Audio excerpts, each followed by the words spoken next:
My first question is, you made A Woman Alone at a very particular and volatile time in Poland's history. Could you speak how you came upon the idea for the movie, and also in what circumstances, political and in terms of the Polish film industry, it was made? It is very, like, wide question in some way. In September 1980, the Solidarity movement in Poland was born. It was the first in the communist countries free trade unions, but in reality it was the political movement as well.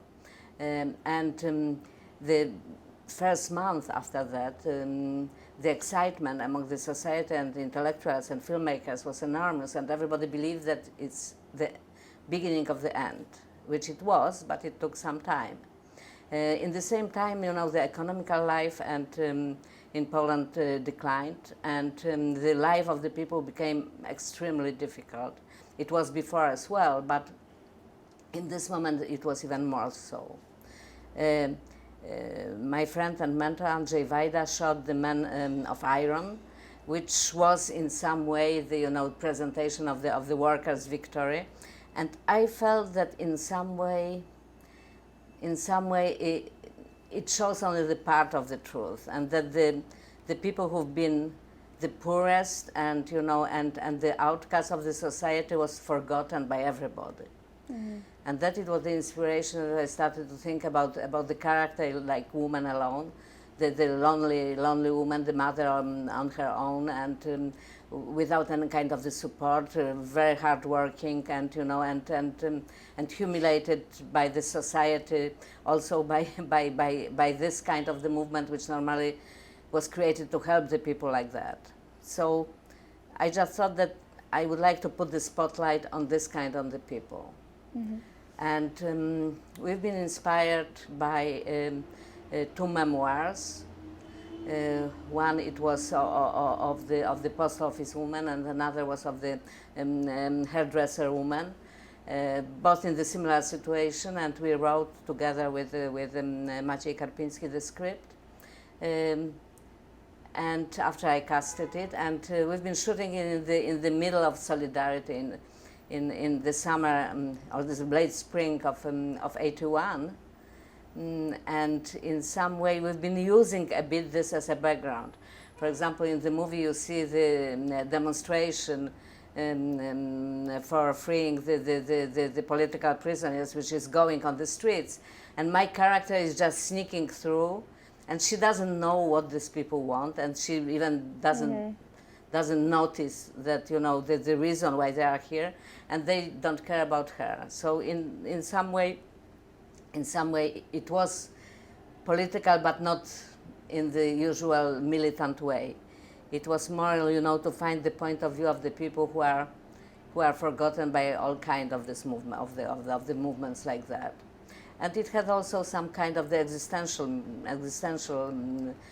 quality. I thought that it's not only that the people like that and the, you know, and the destinies like that are during the communist times or totalitarian times. In any market society you have the people like that as well, and I very easily I will be able to shoot A Woman Alone in today's Poland as well. And so, I mean, when we think of that time, I think sometimes there's a tendency to collapse all the complexities of it into thinking the communists versus solidarity, the bad guys fighting the good guys. Was it the decision to put her completely outside of it, just to focus on her survival mostly? And I never liked the Manichaean point of view. It means that everything is or bad or right. Of course, you have the situations in the history and in the life when it's very clear, you know, where is the evil and where is the good. But in this situation, it wasn't the accusation against the communist regime. It was slightly. It means it was also that, but in some way, all forces, it was against this woman in some way. She wasn't supported by anyone, neither by her family or neighbors or, you know, or the work bosses or school system or communist party or opposition movement. You know, it means it was in some way to my goal. It was to show the loneliness of the woman in the situation, and not to find the easy explication why it's so. Mm-hmm. And in terms of the production design, certainly the living conditions that the movie describes are dire, or we could call them bleak. Was that shot on location, and also in terms of what you found in the town or the environs when you shot, was it pretty much as drab as it is portrayed, or were there any stylistic choices to bring out that drabness? We shot everything on locations. It was in Wrocław, and and the suburb of Wrocław, and we didn't need to change too much the location, and it was our goal was to be very realistic, and we did some research, and after, of course, we found some kind of the setting which can have some some visual power. For example, the fact that she is close to the railway, it means something symbolically speaking, but it could be in different place. But of course, we wanted the film to have some kind of the stylistic strength, but in the same time to using some symbolic settings, in the same time based always on the realism. Mm-hmm. And the film itself wasn't shown in 1981. It was censored. It couldn't be shown until 1987, which at that point was 2 years before communism fell in Poland. When it was shown, what was the reception like by the audience and by the critics? The movie was finished, I think, in November 81, in late November, and I shown it to my producers, Andrzej Wajda and my colleagues on the screening just before I left Poland. Mm-hmm. I thought for 2 weeks, but actually it was for 8 years, just before the martial law. After the movie was banned and put on the shelves, and one print was stolen by my brother-in-law, actually. And after the chairman of the Rotterdam Film Festival, who visited Poland, Hub Bals, just sneaked it to his luggage and took it out. So after and they did, the Belgian Cinematheque did the 16mm print for me, and with the English subtitles. So I was traveling with this movie around of the world in the 80s, and shown it in Montreal, in New York, also in many places, in Rotterdam, of course, and the reception was very, very strong. The movie won some prizes, but what was for me interesting, it was exactly that it wasn't received only as some kind of the accusation of the communism. This existential and social quality of that proved to be universal. And in Poland, the movie was put on the underground videotapes and was shown, in the churches, or also, sold by the underground, kind of the distribution. So a lot of people seen this film before actually 87, when it was shown for the first time. 87 or even later, I don't remember exactly.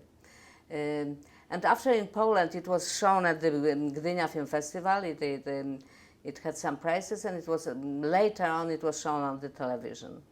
It never was shown in the cinemas, unfortunately, because after the market economy, when the market economy came, they started, most of the distribution was given to the different corporations, and it was difficult actually to show the movie like that for a while in the theaters.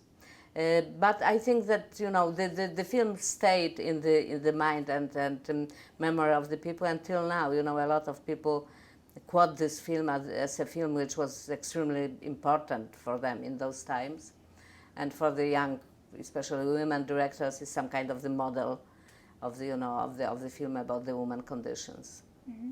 When it was shown here in New York at the New Directors, New Films, Janet Maslin, writing for the New York Times, wrote about the smothering scene where Irena is smothered by her lover with a pillow as odd, as bizarre. It's certainly very startling, and yet it seems like there is a cruel logic to it.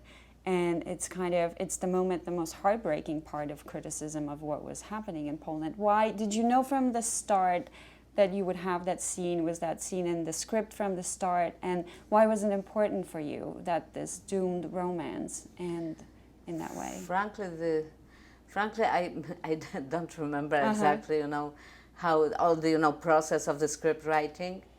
I think that some elements of that have been took from the true story, and that this kind of the romance was described in one of the memoirs. But I cannot tell you exactly. Of course, I wanted to to show the extreme kind of the situation they both came to, the kind of the cul-de-sac, which after it's pushing them into the kind of the madness.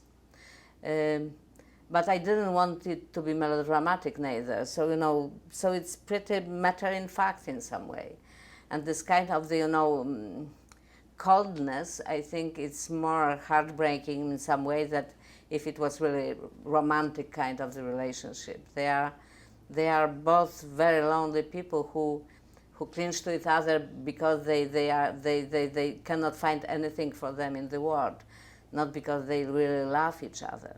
Mm-hmm. And Bogusław Linda, speaking of the romance part of it, Bogusław Linda, who went on to be a very well-known Polish actor, you cast him as the male lead. And do you recall how you came to the decision to cast him and what it was like to work with actors on a film that on some level is so psychologically and emotionally charged? Bogusław Linda was in this moment coming into the fame and very interesting young actor. I casted him before in the movie The Fever, and he was like fantastic there, and everybody started to talk about him. And I had another project with him. Actually, it was the script about the Warsaw Ghetto, written by Jerzy Stefan Stawiński, which I've been in the pre-production for, development, and I decided to stop it for many reasons, which had nothing to do with Woman Alone. But Bogusław Linda was the lead in this ghetto script, and I had also the crew for that. So when we decided not to do it, I had the crew and the main actor and the script of Woman Alone, which was like which I was thinking about. So I thought now is the time to do this, and Boguś, Linda, who've been very good looking, romantic lead in some way. I thought it would be interesting for him to play this, slightly, damaged, crippled man, and so it was some way of the, countercast. He had bad luck, Bogusław, because he was the lead in several important Polish movies which have been banned after the martial law, in the Blind Chance by Kieślowski, and Mother of Króls by Zaorski, and The Fever and The Woman Alone. So, after for 10 years, no one knew what he really did. It means wider audience didn't know, the colleagues did. But I think in some way it damaged his career, because he didn't know when he was after doing the next movies in the in 80s if he has to use the same things he discovered already before or not. I think it was pretty difficult for the young actor to lose such an important body of work. And Maria Chwalibuk, who plays Woman Alone, she was never a lead in the movies. She was, for the first time, had such an important part. Before, she was mostly known as the theater actress. What do you hope that that the audiences today could identify with in the film that was made 30 years ago? 30 years ago. Well, it's difficult for me to judge. Sure. I think that this film doesn't age too much.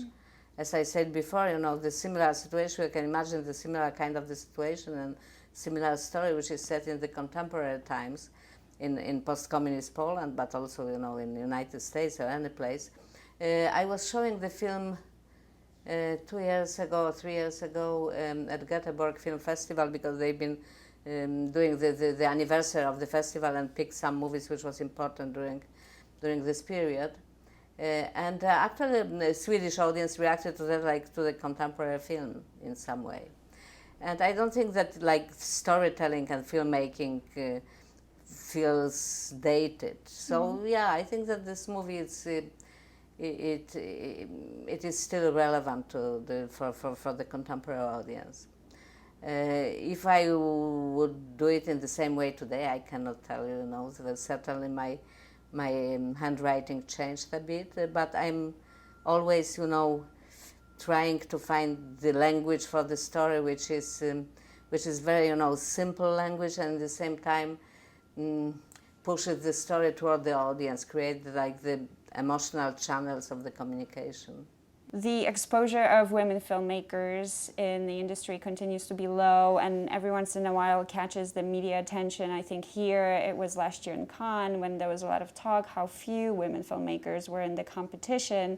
And so I guess I wanted to ask, what have been some of the difficulties that you have had to overcome as a woman filmmaker, and do you feel that you've always had them, or has it changed over time? I think that it's always more difficult. It is very difficult to be a filmmaker, to be a successful filmmaker and working filmmaker for anyone. And for the women it's twice as difficult, and maybe 3 times as difficult, for various reasons. One is, you know, that it's very demanding, time demanding and psychologically demanding profession, and it's very difficult to, you know, to combine with the personal life and motherhood and the things like that. That is one reason. But second, more important even, is that the cinema is very much the boys' club, and that it's some kind of the, you know, glass ceiling which you can feel, but it's really difficult to explain. With the festivals like Cannes Festival, you know, I just don't believe that they cannot find few really good films made by the women they can include into the competition. I just don't believe it. But I think that they are much more critical with the women film than they are with the men's film, and that some kind of the faithfulness they have with the men directors, they are not using with the women directors, and it is in with practically all festivals, and also the critics, which are much harsher with the women filmmaker than with men. But you know, you cannot really prove it, because it's always it always can be told that okay, your movie is not as good as other movies, and so on and so on. But it happened to me several times with Cannes, especially, that one of my movie wasn't taken to the competition, and you know, a few years later it was clear that it was much stronger and much more present in the, you know, in the international market, and than many movies which been included. So I don't know, it's so few tools for the artistic cinema or more ambitious cinema you can use to promote it, and the festivals are some of them, the few festivals are really important for that. So the fact that they are not more supporting with this kind of the cinema, with the kind of the cinema made by women, it's a little pity. But as I said, it's on many levels. You can feel it. I on the beginning had my main problems wasn't because of the sex or gender. It was because of the political situation and my anti-communist kind of the activity. So it was, I never felt on the beginning that my problems come from the fact that I'm a woman. I started to feel it gradually with the, you know, with later, and still I am one of the women who has continuous and long career, and I made only films I wanted to make. You know, I didn't make every films I did want to make, but every I made, I wanted it. So, you know, I'm lucky in some way. I cannot complain. Mm-hmm. But many of my colleagues, I see that if they are not, you know, so determined, it's really very difficult, you know, to continue.